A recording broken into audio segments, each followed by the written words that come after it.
Brigade Palpitaire, 1 BHK, 2 BHK, 3 BHK flats available. Burigere Cross, Bengaluru. Please contact this number.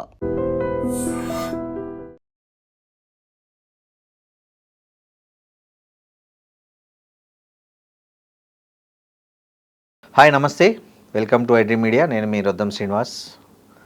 ఇవాళ జాతీయంగా అంతర్జాతీయంగా చాలా పరిణామాలు జరిగాయి ఈ ముఖ్యంగా ఈ 4-5 రోజులుగా. అందులో ముఖ్యంగా మనం ఎలా అంటే అమెరికాకు భారత్కు చాలా విడదీయరాని సంబంధం ఉంది, రాజకీయంగా, సామాజికంగా, వృత్తిపరంగా. సో అలాంటి దాంట్లో అక్కడ ఒక H1B వీసాలది చాలా అసలు ట్రిగ్గర్ అవుతుంది చాలామంది భారతీయులు, ముఖ్యంగా సాఫ్ట్వేర్ ఇంజనీర్లకి.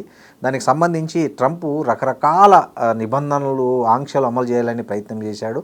ఆ ప్రయత్నంలో భాగంగా ఆయన చాలా ఆంక్షలు విధించాడు. వాటన్నిటినీ మొన్న అమెరికా ఫెడరల్ కోర్టు కొట్టివేయడం జరిగింది. ఏదైతే $1,00,000 ఫీజును కూడా, ప్రతిపాదనను కూడా కోర్టు కొట్టివేసింది. ఇలాంటి అనేక విషయాలను మనతో మాట్లాడడానికి ప్రముఖ geopolitical analyst Mandadi Krishna Reddy గారు ఉన్నారు. నమస్తే కృష్ణారెడ్డి. నమస్తే అండి. కృష్ణారెడ్డి గారు, అమెరికా కోర్టు, ఫెడరల్ కోర్టు మొన్న తీర్పు ఇచ్చింది. ముఖ్యంగా చాలా భారతీయ టికీలకు చాలా ఊరటనిచ్చే విషయం అది. ఏదైతే $1,00,000 ఫీజును H1B వీసాల విషయంలో అది సో ఇది ఎట్లా ఉపయోగపడుతుంది భారతదేశంలో, ముఖ్యంగా అమెరికాకి వెళ్ళాలని కలలు కంటున్న చాలామంది ఇండియన్లు, ముఖ్యంగా మన తెలుగు టెకీలకు ఈ తీర్పు అనేది ఎలా భరోసాని ఇస్తుంది అంటారు? అమెరికన్ ప్రెసిడెంట్ ట్రంప్ వలసదారులని వీలైనంత వరకు అమెరికా నుంచి పంపించే వేయాలని రకరకాల ప్రయత్నాలు మొదలుపెట్టడంలో, దాంట్లో భాగంగా H1B వీసాలు సులభతరంగా పొందడానికి వీలు లేకుండా కఠినతరం చేయాలనే ఉద్దేశంతో మామూలుగా $185 ఒక అప్లికేషన్ పెడితే అయ్యేటువంటి పనిని $1,00,000 ప్రాసెసింగ్ ఫీజు పే చేసిన తర్వాతనే మేము యాక్సెప్ట్ చేస్తాము అని H1B వీసాలకు ఒక పెద్ద అడ్డుకట్ట వేశాడు. అయితే దీన్ని మామూలుగా ఎవరు కూడా డైరెక్ట్గా పే చేయడం చాలా కష్టంతో కూడుకున్న పని. కాబట్టి కంపెనీసే తమాషా సార్, ₹1,00,00,000 ఆల్మోస్ట్ కంపెనీలే డైరెక్ట్గా పే చేసే ప్రయత్నం వస్తున్నాయి. కానీ కంపెనీలు కూడా ఎందుకు చేస్తాయి?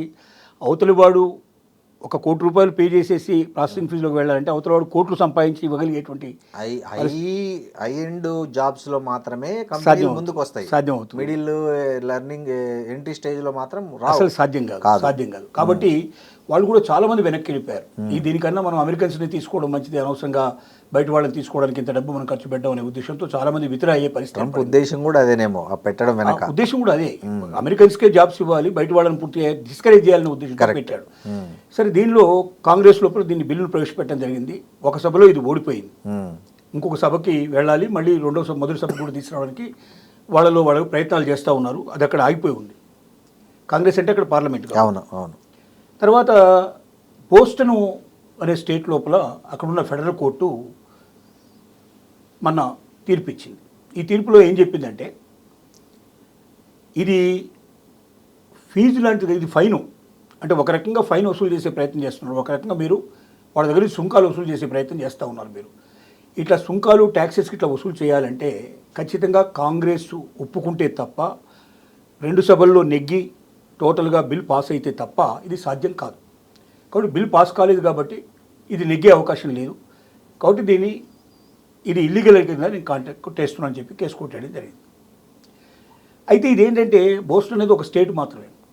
ఈ స్టేట్ ఫెడరల్ కోర్టు అనేది దేశానికి మొత్తానికి వర్తించేటువంటి అవకాశం, జిల్లా మేజిస్ట్రేట్ కోర్టు లాంటిది, అట్లాంటి ఒక రకంగా హైకోర్టు అనుకోండి. ఒక రాష్ట్రానికి సంబంధించింది కాబట్టి మిగతా రాష్ట్రాన్ని ఇట్లా వర్తించాలంటే ఇది మళ్ళీ పైకోర్టుకు దీన్ని అప్పీల్ చేసుకునే అవకాశం, రెఫరెన్స్ ఉపయోగపడుతుందేమో అంతే. ఇప్పుడు దీన్ని వెంటనే పైకోర్టుకు మూవ్ చేస్తున్నారు. రెండోది కాంగ్రెస్లో కూడా ప్రయత్నాలు జరుగుతూ ఉన్నాయి.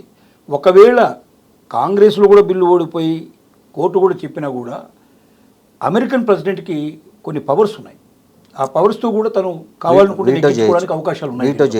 ఎందుకంటే మన దేశంలాగా కాకుండా అమెరికా ప్రత్యేకమైన పరిస్థితి ఉంది. అసలు జడ్జెస్ని పొలిటికల్ పార్టీలు నియమించుకుంటాయి, ప్రెసిడెంట్ అపాయింట్ చేస్తాడు జడ్జెస్ని. ఎక్కడ మనకు మీరు ప్రపంచంలో ఇంకా ఏ దేశంలో మీరు చూడరు, అమెరికాలో తప్ప ఇంకెక్కడ సాధ్యం కాదు. జడ్జిని అంటే నీకు ఎవరు తెలిస్తే వాడిని జడ్జిగా నువ్వు పెట్టుకుంటావు, ఎలాంటి తీర్పు ఇస్తాడో మనం ఊహించవచ్చు. అసలు ఇప్పుడు ఈ జడ్జి కూడా, బోస్టన్ జడ్జి కూడా ఎవరుతున్నారు, బరాక్ ఒబామా టైం లోపల నియమించినటువంటి జడ్జి ఇతను. సో అందుకే నెగిటివ్ వచ్చిండొచ్చు మేబీ. సో కాబట్టి ఏంటంటే వారికి వ్యతిరేకంగా ఉండేటువంటి జడ్జి కాబట్టి ఆయన ఇచ్చాడు నెగిటివ్ అని చెప్పి అనుకుంటారు. ఇలాంటి విచిత్రమైనటువంటి జడ్జెస్ ఒక జడ్జి అంటే ఏంటి అంటే అనుభవం మీద వాటిలో దానికి ఒక న్యాయశాస్త్రంలో న్యాయశాస్త్రం చేసి దానికి చేస్తే తప్ప రాజకీయ నాయకులను నియమించుకునేటువంటి జడ్జెస్ ఏమిటి, వాళ్ళు ఇచ్చేటువంటి తీర్పులు దాన్ని అమలుపరచడం ఏమిటి, చాలా విచిత్రమైనటువంటి పరిస్థితి మనకు కనపడుతుంది. కానీ మరి తప్పదు, అది అమెరికా ఇవాళ ప్రపంచాన్ని ఏలేటువంటి దేశం కాబట్టి దాన్ని ఒప్పుకోవాల్సిందే. అయితే ఒకటి తీర్పు వచ్చినంత మాత్రంలో సంకలు కొట్టాల్సిన అవసరం కానీ దీనివల్ల ఏదో భారతీయులకు ఏదో వచ్చి పడిందని అనుకోవడానికి వీల్లేదు. ఒకసారి పైకోర్టుకు అప్పీల్ చేయగానే ఆటోమేటిక్గా కింది కోర్టుకు సంబంధించిన జడ్జిమెంట్ ఆగిపోతుంది, అంటే అది అమలు కాదు. సో అప్పుడు ప్రాసెస్ ఆటోమేటిక్గా ఫీజు కట్టిపోవాల్సిందే తప్ప జడ్జిమెంట్ వచ్చేదాకా వెయిట్ చేయాల్సిందే, ఫైనల్ కోర్టు జడ్జిమెంట్ వచ్చేదాకా వెయిట్ చేయాల్సిందే. లేదా కాంగ్రెస్ నుంచి అయినా అది పూర్తిగా దాన్ని వ్యతిరేకించిన పూర్తిగా రావాలని పరిస్థితి ఏర్పడుతుంది, అంటే ఇంకో సభలో కూడా అది వీగిపోయే పరిస్థితి రావాలి. రెండోది ఏంటంటే ఒక్క H1B వీసాకు సంబంధించిన సమస్య ఒక్కటి అయితే ఏదో రకంగా పరిష్కారం చేసుకుని బయటపడడానికి అవకాశాలు ఉన్నాయి. ఒక్కటి కాదు, ఒకవైపున రేసిజం విపరీతంగా తయారయ్యి ఇండియన్స్ని విపరీతంగా నిన్నటికి నిన్న ఒక అబ్బాయిని మల్కాజ్గిరి అబ్బాయిని చంపారు, ఊరికే లేని ఒక చోట పిలిపించి అర్ధరాత్రి పూట కాల్చి పడేశారు పాపం అన్యాయంగా. తిట్టడం అసహించుకోవడం, అవును, వీళ్ళకి మన జెండాలు చింపేయడం, కాల్చేయడం, రకరకాలు జరుగుతున్నాయి. ముఖ్యంగా ఇండియన్స్ అని క్లియర్ చెప్పేస్తున్నారు వాళ్ళు. ప్రపంచంలో ఇన్ని దేశాల్లో చైనీస్ మన ఇండియన్స్ కన్నా ఎక్కువ ఉన్నారు అక్కడ అమెరికా లోపల. వాళ్ళది ఫస్ట్, మనకి సెకండ్. కానీ వాళ్ళ మీద మళ్ళీ ఏ రకమైనటువంటి లేదు, ఎందుకంటారు? ఎందుకంటే they are silent people. Okay, ఇప్పుడు మన వాళ్ళు సైలెంట్గా ఉండరు. ఎక్కడికి పోయినా సరే ఒక ఇంటికి 2-3 సంఘాలు పెట్టేస్తారు. తెలుగు సంఘాలు ఒకప్పుడు ఓన్లీ తానా అని Telugu association of north America ఉండేది, దాని నుంచి ఆటా అని అమెరికన్ తెలుగు అసోసియేషన్ వచ్చింది. ఇప్పుడు ప్రతి స్టేట్కి ప్రతి టౌన్కి కనీసం 10, 15, 25 మినిమం తెలుగు సంఘాలు తయారయ్యాయి. మొత్తం తెలుగు సంఘాల సంఖ్య కొన్ని వేల మీద ఉంది ఇప్పుడు అమెరికా లోపల, థౌజండ్స్ మీద ఉంది.